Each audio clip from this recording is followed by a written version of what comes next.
Selamat pagi, saudara-saudara yang dikasihi oleh Tuhan Yesus Kristus. Kita ketemu lagi dalam renungan pagi. Dan saya percaya dan terus berdoa bahwa saudara dalam keadaan baik-baik dan senantiasa dalam perlindungan Tuhan. Pagi hari ini kita akan belajar firman Tuhan dan saya berikan judul Mengenal Kehendak Tuhan. Mengenal Kehendak Tuhan. Dan saya bacakan dari Ibrani 5 ayat ke-13 sampai ke-14. Nah, saudara bisa buka bersama-sama dengan saya, buka di Ibrani 5 ayat 13 sampai ke 14. Saya bacakan. Sebab barang siapa masih memerlukan susu, ia tidak memahami ajaran tentang kebenaran. Sebab ia adalah anak kecil. Tetapi makanan keras adalah untuk orang-orang dewasa, yang karena mempunyai panca indera yang terlatih untuk membedakan yang baik daripada yang jahat. Nah, saudara, ada pepatah yang mengatakan kalau tidak kenal maka tidak sayang. Nah, saudara, tahu nggak saudara bahwa Tuhan itu kenal betul dengan saudara? Kenapa saya bisa mengatakan seperti itu? Karena di firman-Nya mengatakan di Matius 10 ayat 30, dikatakan seperti ini. Dan kamu, rambut kepalamu pun terhitung semuanya. Kita sendiri tidak tahu berapa jumlah rambut kita, tetapi Tuhan Yesus tahu. Dia begitu mengenal kita. Dan bahkan di Lukas 21 ayat 18, sewaktu kita mengalami pencobaan, mengalami masalah, penganiayaan dan sebagainya, Tuhan menjanjikan ini. Dikatakan tidak sehelai pun dari rambut kepalamu yang akan hilang. Ini satu janji yang luar biasa, memberikan keamanan bagi siapapun yang percaya kepada Dia. Nah, jadi pertanyaannya bukan seberapa kenal Tuhan Yesus kepada saudara, tetapi sebaliknya, seberapa kenal saudara dengan Tuhan saudara. Nah, bagaimana kita bisa mengenali kehendak Tuhan? Hanya dengan satu cara, saudara, sewaktu kita dekat sama Tuhan, sewaktu kita bergaul dengan Tuhan. Sama seperti mungkin saudara lihat di TV, orang-orang terkenal, bahkan mungkin politisi, ya, bahkan even presiden kita yang rutin kelihatan, dan kita mengatakan, oh saya kenal dia, saya kenal, saya tahu dia. Tapi hanya sebatas dari layar TV. Tapi tidak lebih dekat daripada itu, tidak lebih dalam daripada itu. Nah, untuk mengetahui, untuk lebih mengenal, tentu kita harus punya hubungan, kita harus mendekat, dan kita harus banyak bergaul. Nah, demikian juga dengan Tuhan, saudara. Kita bisa mengatakan bahwa kita adalah orang percaya, kita sudah lahir baru, ya, kasih karunia Tuhan, kita ngalami semuanya itu. Tapi pertanyaannya, seberapa kenal kita dengan Tuhan kita? Jadi hanya dengan bergaul, hanya dekat dengan Tuhan, baru kita bisa lebih mengenal Dia. Dengan membaca firman Tuhan sebanyak-banyaknya. Ya, saya katakan, membaca firman Tuhan sebanyak-banyaknya. Karena apa, saudara? Karena Roh Kudus akan mengingatkan ayat-ayat tersebut ketika kita membutuhkan. Jadi kalau kita tidak tahu apa isi daripada Alkitab, sewaktu ada tantangan, ada pencobaan, ujian, masalah yang datang dalam kehidupan kita, kita tidak tahu bagaimana menggunakan ayat firman Tuhan tersebut. Jadi saya mendorong saudara membaca firman Tuhan sebanyak-banyaknya, walaupun mungkin banyak juga yang tidak mengertinya, tidak apa-apa saudara. Ya, firman Tuhan itu begitu kaya, begitu luas, tidak mungkin diselesaikan semua orang mengerti, mungkin sampai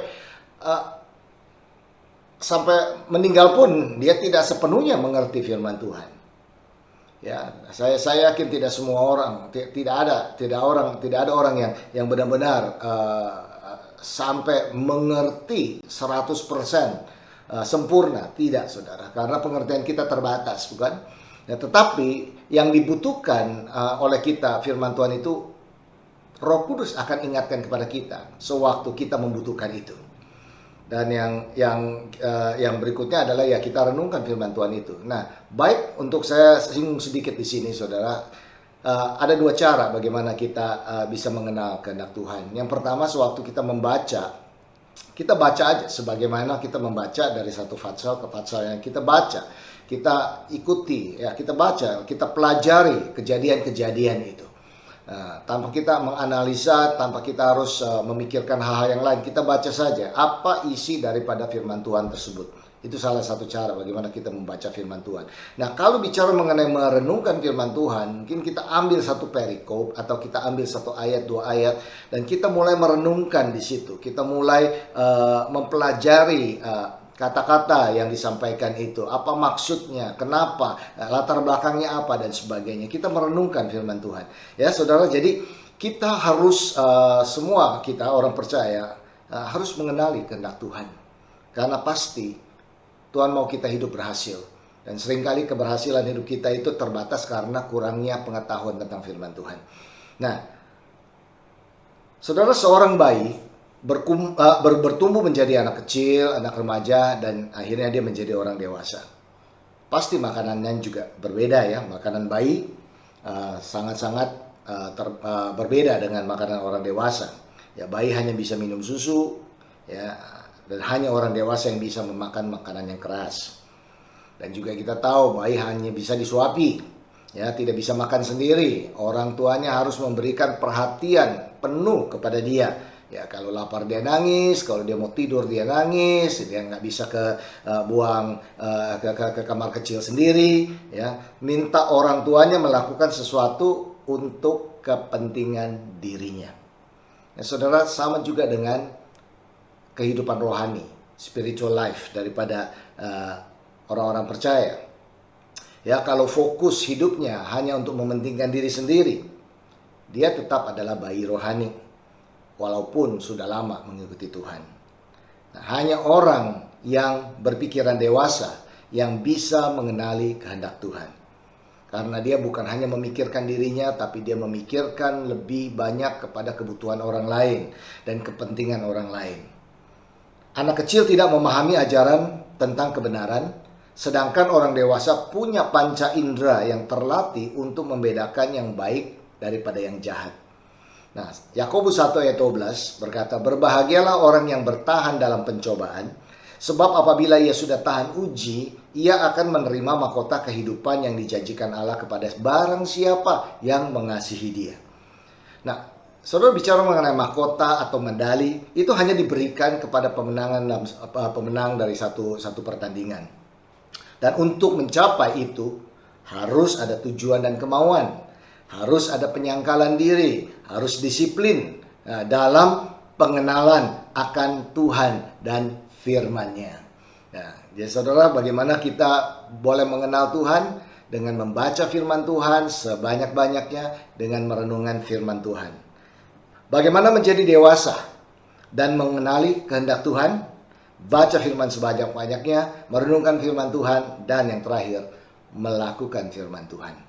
Karena Yakobus 1 ayat 22 berkata seperti ini, "Tetapi hendaklah kamu menjadi pelaku firman dan bukan hanya pendengar saja, sebab jika tidak demikian, kamu menipu diri sendiri." Saya berdoa bahwa renungan pagi hari ini memberkati saudara. Mari kita cerna juga bersama-sama untuk lebih lanjut kita pelajari apakah kehendak Tuhan yang sempurna bagi saya. Dan doa saya adalah saudara terus akan diberkati, terus dipakai oleh Tuhan secara luar biasa. Tuhan berkati, mari kita berdoa.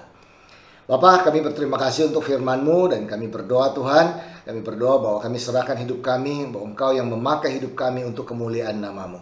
Ajar kami, mendisiplinkan diri kami Tuhan, menyalipkan daging kami untuk terus membaca firman Tuhan, tidak jenuh-jenuh, tidak menjadi bosan Tuhan, tapi kegairahan untuk menggali lebih dalam lagi, untuk mendapatkan kehendak Tuhan yang sempurna bagi kehidupan kami, sehingga kami tahu bagaimana untuk bertindak dalam masa-masa seperti sekarang ini, dan tetap kami bisa hidup sebagai orang-orang yang lebih daripada pemenang sesuai dengan janji-Mu. Terima kasih Tuhan untuk firman-Mu.